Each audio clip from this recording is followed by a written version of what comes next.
Então nós estamos agora numa pequena série, se assim se pode dizer, sobre o Espírito Santo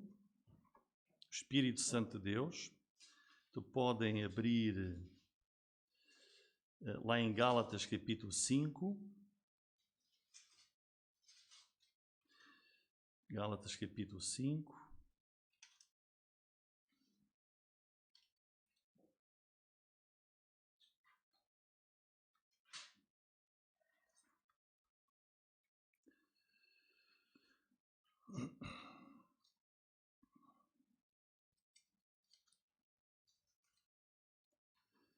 Muito bem, irmãos, então estamos aqui a considerar este tema, a obra do Espírito Santo no Novo Testamento.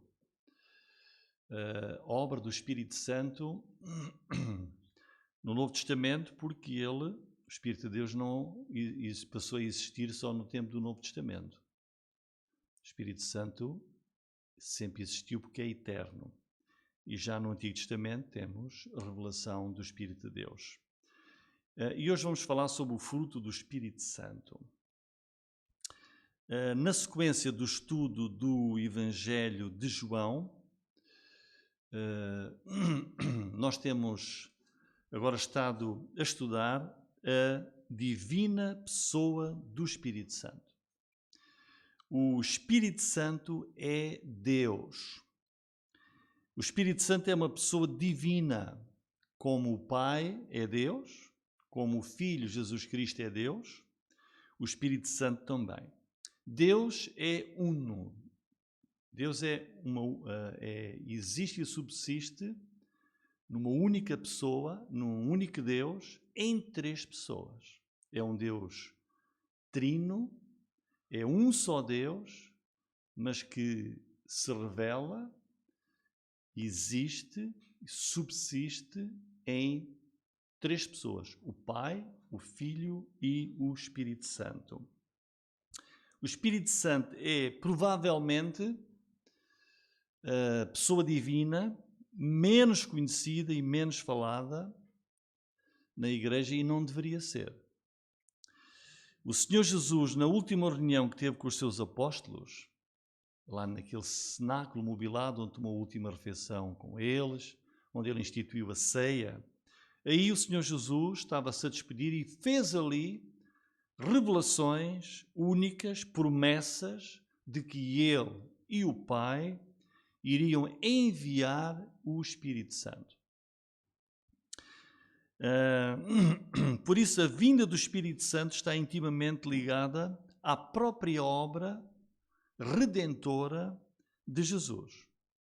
E Jesus disse que o Espírito Santo viria para ter uma obra única, essencial na Igreja, nos crentes, nessa era que é o Novo Testamento, que teve início com a vinda de Jesus Cristo. Vou apenas ler, e também vai aparecer ali, algumas revelações que Jesus fez naquela última noite, que ele não tinha feito antes. Ele disse assim, em João 14:16: E eu rogarei ao Pai, e ele vos dará outro Consolador, para que fique convosco para sempre.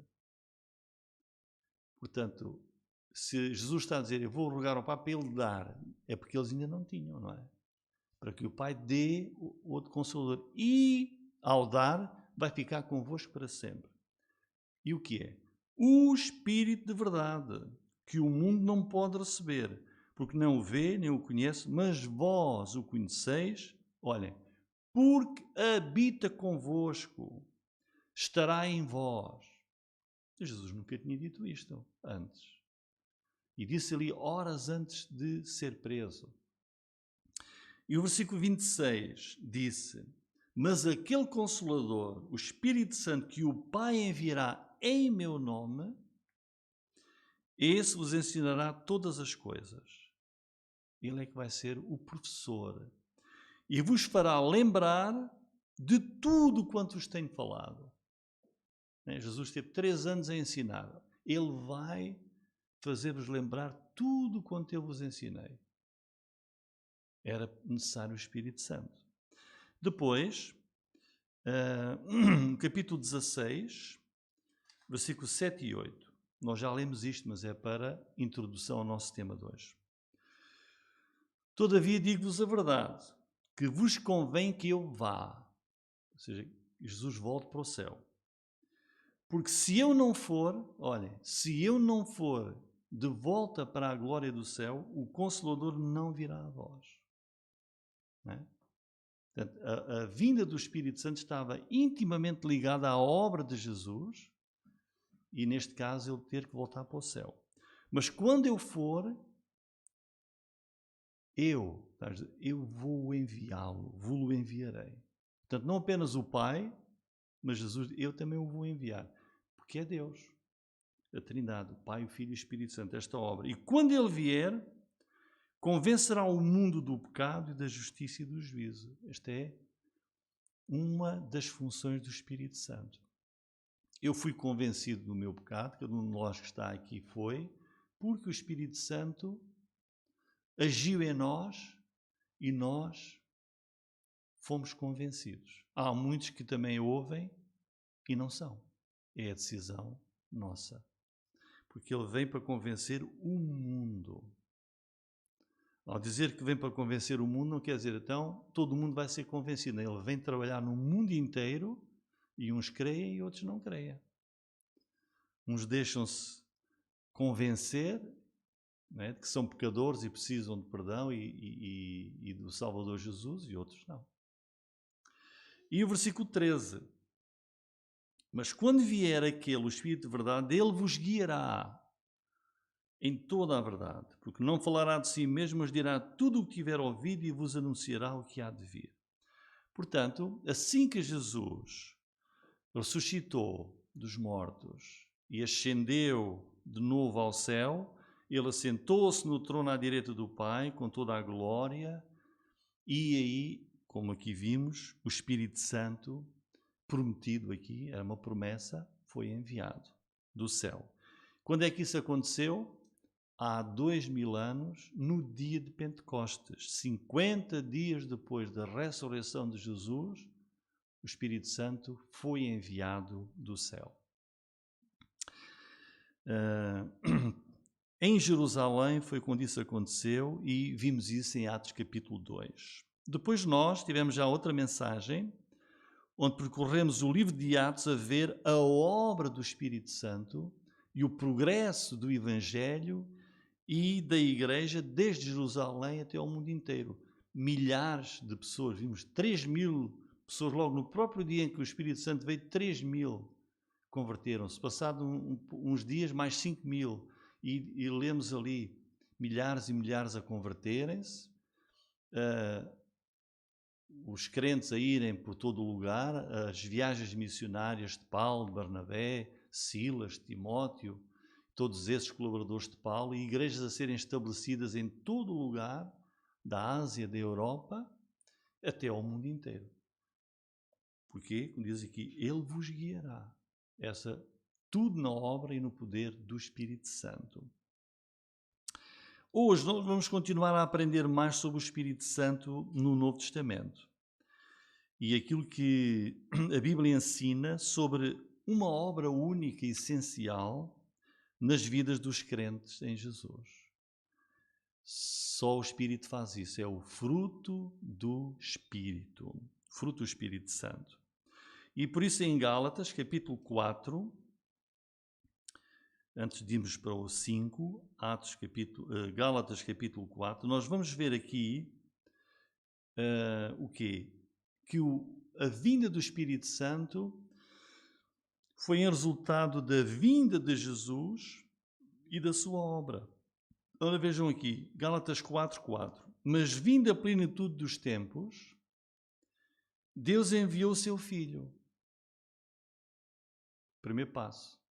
Nascido de mulher, Maria, nascido sob a lei. Para quê? Para remir os que estavam debaixo da lei, a fim de recebermos a adoção de filhos. E porque sois filhos, Deus enviou aos vossos corações o Espírito de seu Filho que clama, Abba, Pai. assim que já não és mais servo, mas filho. E se és filho, és também herdeiro de Deus por Cristo. Isto é o que nós somos. Portanto, este trecho aqui revela-nos que Deus, num momento exato da história, no momento que Deus determinou, o que é que Ele fez? Diz, vindo a plenitude dos tempos, Deus fez o quê? Enviou o seu Filho. Ou seja, na sabedoria de Deus, Ele achou por bem que a altura exata para a vinda do Salvador, essa altura foi há 2000 anos atrás.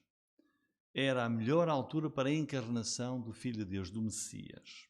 E o versículo 5 fala-nos aqui de duas coisas. O motivo da vinda de Jesus, diz aqui, fala em primeiro lugar, veio para remir, veio para que toda a pessoa que seja, que creia nele, no Salvador Jesus, que essa pessoa se torne, seja tornada uma filha de Deus, vejam aí, versículo 5, para remir os que estavam debaixo da lei, a fim de recebermos a adoção de filhos. Então Jesus veio para que cumprisse a obra da salvação e cada pessoa que crê, Deus faz dele um filho. Somos adotados por Deus como seus filhos. Filhos por adoção. Depois, mais do que isso, diz a seguir, porque então já sois filhos, quando a pessoa crê em Jesus, é feita uma filha, essa pessoa uma filha de Deus, Ele envia ao coração dessa pessoa o Espírito Santo. Não é? Deus deu-nos o Espírito Santo. Então temos esta oferta maravilhosa de Deus. Fomos feitos filhos de Deus pela fé em Jesus e Ele faz habitar em nós, no nosso corpo, no nosso interior, o Espírito Santo. Tudo isto era essencial para tudo isto que Jesus viesse ao mundo e completasse a obra da salvação. Isso ocorreu há 2000 anos e há 2000 anos também o Espírito Santo veio, foi enviado do céu. Ora, então qual é a obra que este Espírito Santo faz nas vidas dos crentes, daqueles que são feitos filhos de Deus, como diz aqui? Essa obra está no capítulo 5, versículo 22. Mas o fruto do Espírito é amor, gozo, paz, longanimidade, benignidade, bondade, fé, mansidão, temperança. Esse Espírito Santo que habita nos crentes, age neles para que se manifeste, para que ele produza em nós este fruto do Espírito, que está aqui designado. E o que é que este fruto do Espírito vai fazer? Vai substituir outras coisas que também existem na pessoa antes do Espírito Santo entrar em nós. Quais são essas coisas? As obras da carne. Então vamos ver o capítulo 5, versículo 16. Diz assim: digo, porém, andai em espírito. Portanto, andai. Nós tivemos a última mensagem, 3 mandamentos sobre o Espírito Santo. Lembram-se? Então temos aqui este também. Andar no Espírito, debaixo da orientação, do domínio do Espírito Santo. Não é? E não cumprireis a concupiscência ou o desejo da nossa carnalidade. Porque a carne, vejam, cobiça contra o Espírito. E o Espírito contra a carne, e estes opõem-se um ao outro para que não façais as coisas que quereis. Mas se sois guiados pelo Espírito, não estáis debaixo da lei. Porque as obras da carne, vejam, são manifestas, podem ver-se, são conhecidas, as quais são que é que a carnalidade opera nas pessoas: adultério, fornicação, impureza, lascívia, idolatria, feitiçaria, inimizades, contendas, ciúmes, iras, pelejas, dissensões, heresias invejas, homicídios, portanto é crime, bebedices, glutonarias e coisas semelhantes a estas, acerca das quais de antemão vos declaro, como também já antes vos disse, que os que cometem tais coisas não herdarão o reino de Deus. Portanto, estas são as obras da carne, é aquilo que existe nas pessoas antes da ação do Espírito Santo. Portanto, este maravilhoso fruto do Espírito, que nós vamos aqui ver melhor, é um fruto que é exatamente o oposto das obras da carne que reinam nos corações daqueles que ainda não são filhos de Deus pela fé em Jesus Cristo. E estas obras da carne que nós vemos aqui são obras más, trazem infelicidade e trazem daquilo que pior existe para todo o mundo. Nós temos aqui a descrição daquilo que reina e que domina as vidas e os corações das pessoas que ainda não nasceram de novo, que não foram regeneradas, que ainda não creram em Jesus e, portanto, não têm o Espírito Santo nas suas vidas. E o versículo 17 esclarece bem que há aqui um conflito, há uma oposição entre o Espírito Santo, que é santo, que quer que nós produzamos este fruto, e a carnalidade. Esse conflito diz aí, a carne, o desejo carnal, o desejo pecaminoso, cobiça contra o Espírito, e o Espírito contra a carne. E estes opõem-se um ao outro. Não há possibilidade de consenso entre o Espírito Santo e a carnalidade. O Espírito Santo vem então para tirar essas coisas más, impuras, que ofendem a Deus, e vem transformar a vida da pessoa que crê em Jesus para que se manifeste nesse crente não as obras da carne que estão aqui descritas, mas o fruto do Espírito. Portanto, se tu és crente, nós não podemos ter na nossa vida estas obras da carne, mas sim o fruto do Espírito. O crente, como diz aqui, não pode, aquele que é crente, por isso começa o versículo 16, neste trecho, andai em Espírito e não cumprireis estas concupiscências da carne. Enchei-vos do Espírito, conforme nós vimos, não é? Não extingais o Espírito, foi outro mandamento que nós vimos que existe sobre o Espírito Santo. Não extingais o Espírito, mas obedecei ao Espírito Santo. Porque no crente não pode existir o que está aqui: adultério, fornicação, impureza, lascívia, idolatria, feitiçaria, inimizades, contendas, ciúmes, iras, pelejas, dissensões, heresias. Isto não pode haver na Igreja do Senhor, não pode haver na vida individual de um crente. Porque o crente é habitado pelo Espírito Santo. Invejas, homicídios, bebedice, o crente não vive com isto na sua vida. Bebedices, glutonarias, coisas semelhantes a estas.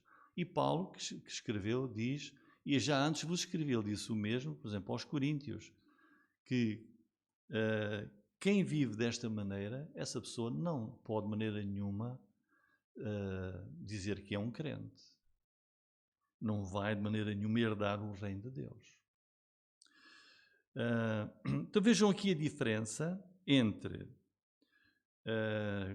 como diz o versículo 19, as obras da carne,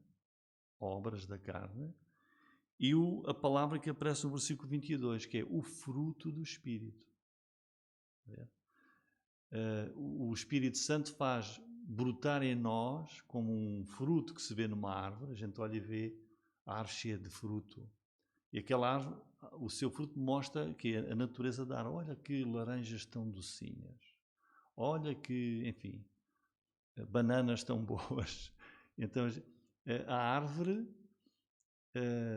mostra o seu fruto bom. E o Espírito Santo, ao habitar em nós, faz brotar em nós este fruto. Em oposição, temos as obras da carnalidade, que não são de Deus. Então, pensemos agora no fruto do Espírito. E assim vamos compreender melhor porque é que Jesus disse que era essencial que o Espírito Santo viesse. Ele veio também para isto. O que é que Deus espera de cada crente? É fruto. Fruto. De uma maneira natural, a pessoa naturalmente vai manifestar sempre e produzir sempre as obras da carne. Mas quando a pessoa conhece o Evangelho, crê e aceita Jesus Cristo como seu Salvador, recebe, como nós vimos ali, porque sois filhos, Deus enviou aos vossos corações o Espírito. Então o crente recebe o Espírito Santo, que vai transformar a pessoa e vai produzir nela este fruto que nós temos aqui. O fruto do Espírito. Vejam que o texto não diz os frutos do Espírito. Não diz os frutos. Mas quando se fala, por exemplo, dos dons espirituais, já diz que o Espírito reparte. Essa é outra obra do Espírito Santo, que concede dons aos crentes, capacidades, e diz a um dá este dom, ao outro dá aquele dom, reparte como ele quer. Mas o fruto não. Não fazia sentido. Não, àquele vou dar só o amor. Alegria não vai ter. Nem paz, nem... Não. Vejam que não está no plural. Está no singular. O fruto é este só que tem estas qualidades diferentes. O Espírito Santo dá-nos o fruto, não são os frutos. É um único fruto, está no singular. Porque a origem é a mesma, é da parte do Espírito Santo de Deus. É um só fruto com 9 qualidades diferentes. Quem é que sabe de cor? Amor, gozo, paz, longanimidade, benignidade, bondade, fé, mansidão e temperança. 9 qualidades de um único fruto.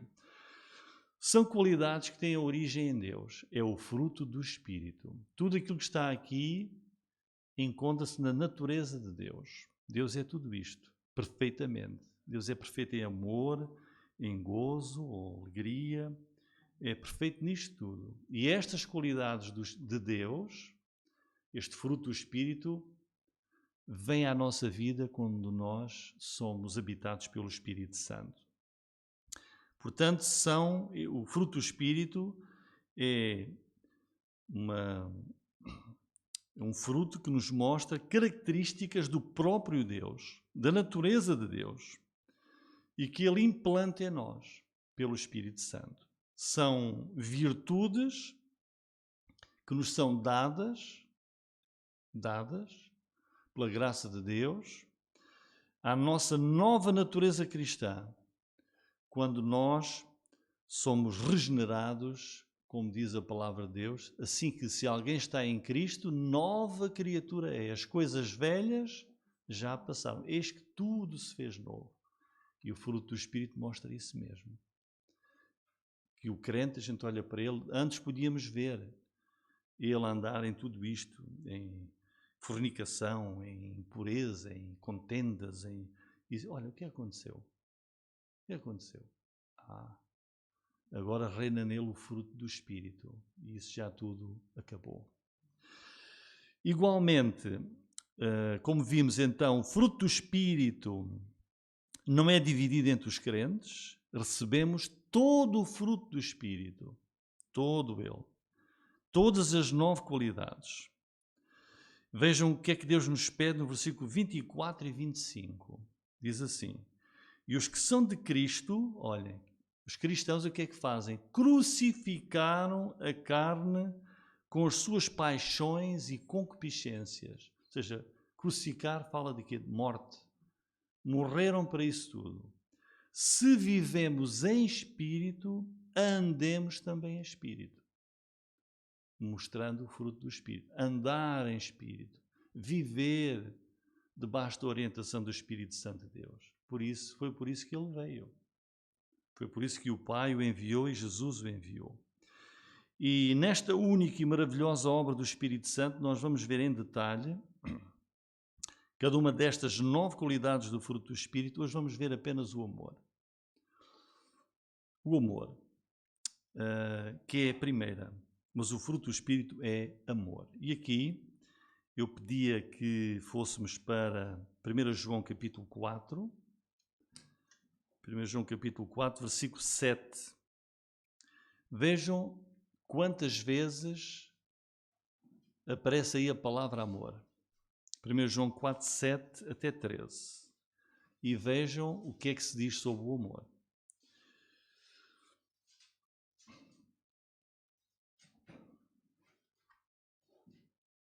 Amados, amemo-nos uns aos outros, porque o amor é de Deus. Qualquer que ama é nascido de Deus e conhece a Deus. Como é que alguém pode dizer que conhece a Deus e não há amor nenhum na sua vida? Diz aqui, o amor tem a sua origem em Deus. E qualquer pessoa que ama, nascido de Deus, quer dizer o quê? Nasceu de novo, é um crente. Aquele que não ama não conhece a Deus, porque Deus é amor. Nisto se manifestou o amor de Deus para connosco. Olha, vejam, cada versículo tem várias vezes a palavra amor. Que Deus enviou o seu Filho unigênito ao mundo para que por ele vivamos. Ele é o nosso Salvador. Vivemos por causa de Jesus.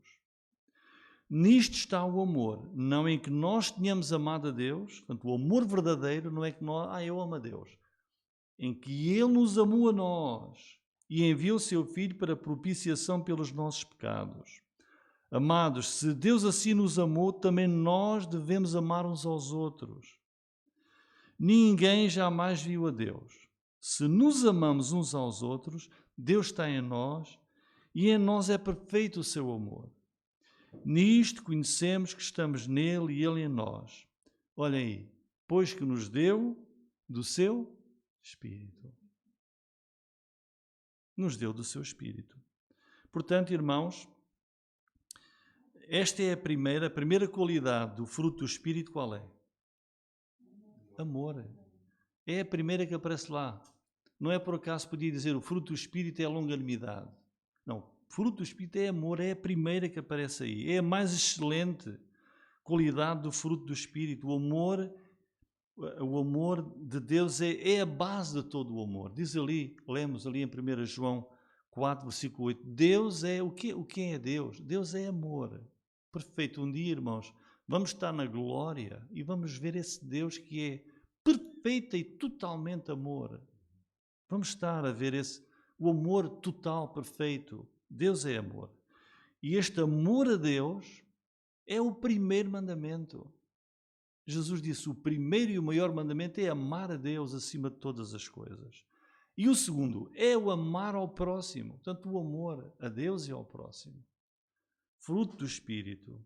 Portanto, a principal característica da família de Deus, do crente, é o amor. Não é saber muito, ser tudo da Bíblia. É importante. Mas o amor é a principal característica. O amor governa todas as ações dentro da família de Deus. São os crentes que é a igreja. O amor passou do Pai para o Filho, do Filho para o Espírito, nesta obra da salvação e passou para todos nós que somos crentes. Não devia haver nada mais que caracterizasse o cristão do que o amor. Vou ler 3 versículos. João 13:35. Nisto todos conhecerão que sois meus discípulos, se vocês conhecerem a Bíblia toda. Se vos amardes uns aos outros. É nisso. que damos testemunho que somos filhos de Deus e somos discípulos de Jesus. 1 João 3,14, nós sabemos que passamos da morte para a vida porque amamos os irmãos. 1 Pedro 4,8, mas sobretudo, tende ardente amor uns para com os outros, porque o amor cobrirá uma multidão de pecados. O amor é a fonte de toda a espiritualidade. E o início desse amor está em Deus. O amor de Deus é a base de todo o amor. Como aquele versículo que todos nós sabemos. Porque Deus amou o mundo inteiro. De tal maneira que deu o seu Filho unigênito. E este amor a Deus, que é um mandamento para nós, é o nosso amor mais alto. Amor a Deus. E que nos exige maior responsabilidade. Porque nós devemos amar ao Senhor acima de todas as coisas. E só o Espírito Santo, com o fruto que nos dá, nos permite ter este amor. Se o Espírito Santo não nos desse este fruto, não conseguimos ter o amor que Deus aceita e que Deus quer. Portanto, amor é querer para os outros aquilo que nós queremos para nós, como Jesus também nos ensinou. E Jesus é o maior exemplo do amor. Primeiro porque Ele aceitou a obra da salvação e fez-se homem, encarnou e veio viver 33 anos neste mundo. E depois, em sacrifício na cruz, entregou-se e pagou o preço da nossa culpa para nos dar a salvação da perdição eterna. E o exemplo maior de amor de Jesus é também porque Ele olhou para as multidões, olhou para elas cheio de amor, de compaixão, um amor que era sem barreiras e sem limites, não excluindo ninguém. Nós lemos em Mateus 9,36 que Jesus, vendo as multidões, teve grande compaixão delas, porque andavam cansadas e desgarradas como ovelhas que não têm pastor. E isto é um exemplo para nós. Jesus diz e Deus diz, olha para o mundo assim também. Olha assim para o mundo. E vê, olha para o mundo com grande amor e compaixão, porque andam cansados e desgarrados, perdidos, a necessitar da salvação. E vamos ler agora o maior poema de amor que está na Bíblia. Qual é?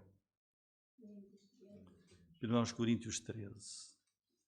Vamos ler aqui os primeiros 8 versículos, que diz assim: ainda que eu falasse, e vejam bem, ainda que eu falasse as línguas dos homens e dos anjos e não tivesse amor, seria como um metal que soa, como o sino que tina. Ainda que tivesse o dom de profecia, conhecesse todos os mistérios, todo o conhecimento, ainda que tivesse toda a fé, de maneira tal que transportasse os montes e não tivesse amor, nada seria. E ainda que distribuísse toda a minha fortuna para sustento dos pobres, ainda que entregasse o meu corpo para ser queimado, e não tivesse amor, nada disso me aproveitaria. Sem amor, nada tem valor. O amor é sofredor, é benigno, o amor não é invejoso, o amor não trata com leviandade, não se ensoberbece, não se porta com indecência, não busca os seus interesses, não se irrita, não se suspeita mal, não folga com a injustiça, mas folga com a verdade, tudo sofre, tudo crê, tudo espera, tudo suporta. O amor nunca falha. Em conclusão, irmãos, no dia de Pentecostes, há 2000 anos, Deus cumpriu a promessa e enviou do céu o Espírito Santo para habitar na igreja, aqui na terra. E esse dia da vinda do Espírito Santo marcou o raiar de um novo dia nas relações entre o Espírito Santo e a humanidade. Porquê? Como nunca antes.